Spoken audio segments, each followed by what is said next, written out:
Hey, good morning, Justice Warriors. I'm doing my Cliff Notes version just a little bit before noon on the 16th of February. It's Thursday. So, how are you today? I'm going to try to speed read through. I've got a whole bunch of notes from this morning's live because I think it was a pretty rich one. My goodness. So, let's just get on with it. Everything I say is simply my opinion, simply for the sake of starting a conversation, hoping to have an intelligent discussion and maybe learn something, maybe be part of an educational process for the greater good of humanity. And all my videos are made specifically for YouTube, which, as we all know, it's an entertainment platform. So I feel like it's really important to include that in my little disclaimer there.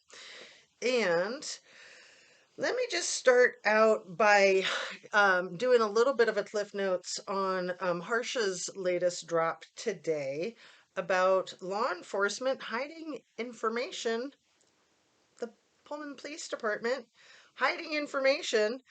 An officer stated in an email to the Independent that the Pullman Police Department denies having any documentation of whether or not the position was offered to the criminal defendant. You know, the internship position that he interviewed for last April 12th, I think, of 2022. So I got a little bit more clarity about this whole thing. He was not one of the four finalists necessarily. He was one of four applicants, it sounds like. And that they were then to be informed on August 22nd if they were selected or not. So I was under the impression that it was the position started on August 22nd. Anyway, the online interview from April 12th last year was 45 minutes long, allegedly, in this article that Harsh was sharing. And the Independent, the article that he was reading, Mr. Jenkins, that would be Police Chief Jenkins, advised he was advised to not comment to the news media about the status, which, of course, that's understandable. Anyway, let's just get right into the heart of it all. The case has been turning my brain inside out. I don't know about you guys, but I was really excited yesterday to find a new channel, brand new to me and brand new to the streets of YouTube in November this past year. It's called Subconscious Mouth. If you haven't heard of it, I would recommend checking it out. Another one that I've been turned on to lately is called The Hard Truth. And those are both, to me, just very fresh perspectives. People that seem to have a lot of insight and knowledge and aren't afraid to say some pretty risque things in this completely insane case. Um, I have been saying all along that one of the, how do I say it? Not a red flag, but like a flashing neon light. One of the major flashing neon lights is just that there's too much evidence in this case that they have against the criminal defendant. That was the first thing that made me suspicious when they arrested this guy and he looked so guilty. And then they just kept stacking on too much information that should not be released to the public so early. And it just made me wonder, like, what the heck is going on here? Why? And, the affidavit, ugh, um, let's see. The affidavit says a lot of funky things, and one of my mods and one of my commenters were kind of arguing about something, but I think that they were in agreement actually. So I was worried that they were arguing, but they definitely saw eye to eye. So Stevie Irvin, who is an awesome commenter, and Kale DePenna, who is an awesome moderator, they were both quoting the affidavit and kind of having trouble with some of it. This part. DM did not state that she recognized the male. quote unquote. That's from the affidavit that Corporal Brett Payne wrote. This leads the investigator to believe the unaliver left the scene. Huh? All right. And, you know, like I said, they were back and forth with trying to make sense of it all. And they were finally in agreement. Stevie brought up the point that no one could have recognized anyone with a mask in the dark like that, right? And I thought that was pretty ingenious. Like some of this stuff, like we just don't really think about. We just accept the affidavit at face value. We accept what authorities tell us at face value, and some of it really doesn't add up. And I think we need to ask questions. So, that latent shoe print is a huge question for me. Um, but I have my own criticisms of the affidavit. And I also wonder why we were all told that Corporal Brett Payne was 26 years old. He's 32, apparently, allegedly, according to all the research that I did. Everything said he was 32. Everything that's older. Everything from this case seems to say that he's 26, and I don't know why that is. Could just be a mistake, but it's important to be specific, especially in critical situations like this. So, one of my other brilliant commenters, Eliza, she was stating a current case in South Carolina about law enforcement lying in an affidavit, and that she's seen law enforcement lying. And I think she might be talking about the Murdoch trial. I'm not sure because I'm not really paying attention to that Murdoch trial. It just makes me a little too sick. But I've seen that happen in the past. I've seen court documents falsified by officials, and that's a felony if they're prosecuted. You know, if they're not prosecuted, it's not a felony. It shouldn't be done, but if they're not prosecuted, it kind of makes no difference, right? It's neither here nor there.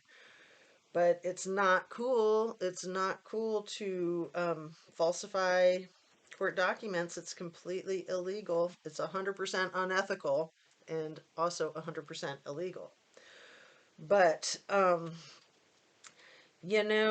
just wanted to mention how grateful I am to have my channel. I really appreciate all of my viewers. Please hit that like, subscribe, and share if you'd be so kind.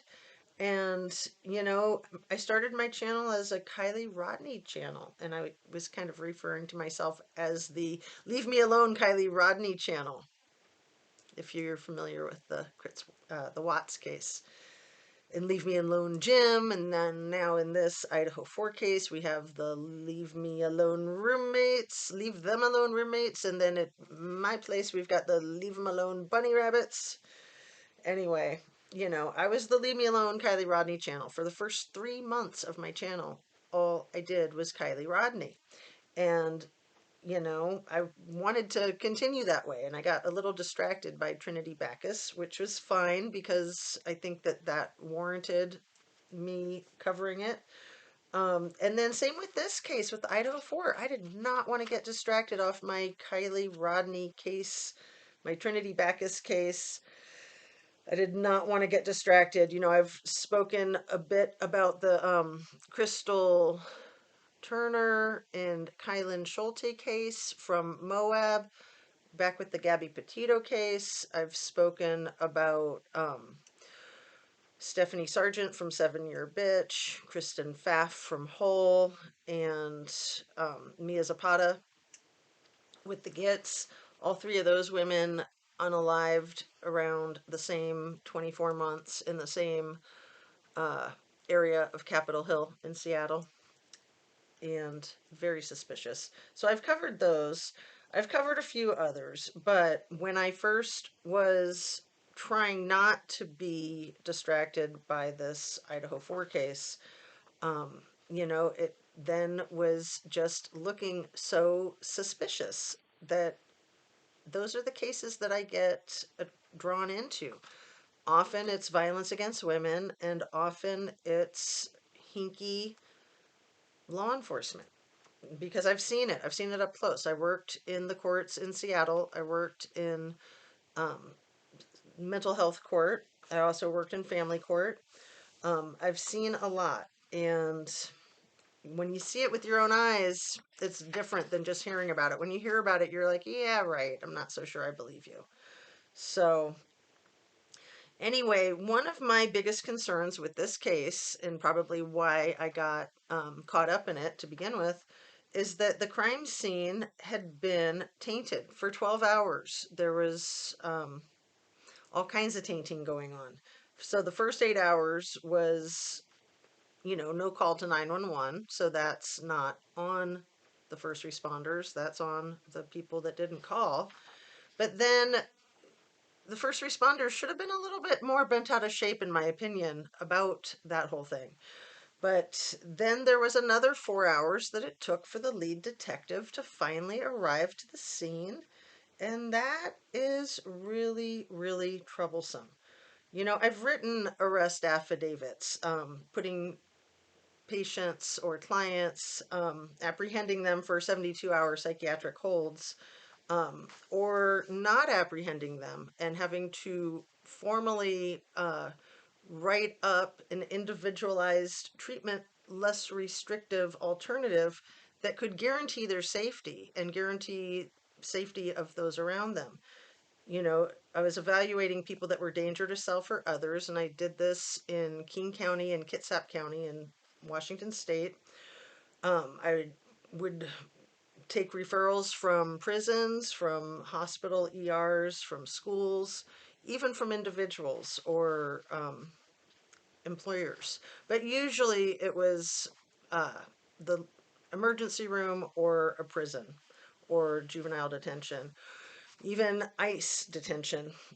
These places are really not fun to walk into, even when you're a paid professional and you're free to leave at any time. But you have to ask them to let you out, and it might take 10 or 20 minutes. I mean, what I'm trying to say is it's pretty scary to go into a jail, even as a paid professional. So I can't imagine as a criminal.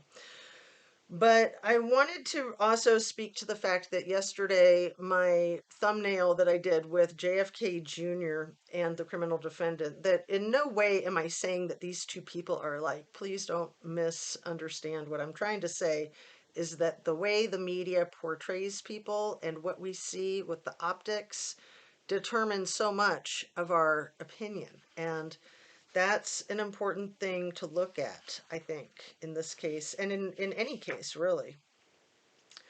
But the the chief, the police chief, James Fry, that drove the U-Haul to take a bunch of stuff out of that 1122 King Drive address, that was very embarrassing to me for him and for law enforcement in general. First of all, they shouldn't have been taking stuff out of the crime scene, in my opinion. Second of all, he gets paid too much to be driving a truck, especially when he should be busy solving a quadruple homicide. So that was when I lost all respect for him. And I've just not been able to restore any shred of respect for that person to have done that. He could have had anybody in Moscow drive that truck, that U-Haul. But he was out there smiling and waving and trying to look like Mr. Wonderful, the hero. It did not do it for me. Anyway, I want to wrap up. I'm already at 14 minutes and I'm trying to keep these as short and concise as possible. So I always like to add at the end to take care of yourself, drink your water, eat your protein, eat your produce, preferably like twice as many veggies as fruits is what's recommended for really good health. Um, Getting your rest and relaxation and meditating or praying are so important, as is fresh air and sunshine every single day. These are real basic things that a lot of us forget. So I like to remind my viewers, but I'm also reminding myself each day. So on that, I'm going to say peace out. Thanks so much for checking out my channel and hope to see you on the next one. Sending you light and love.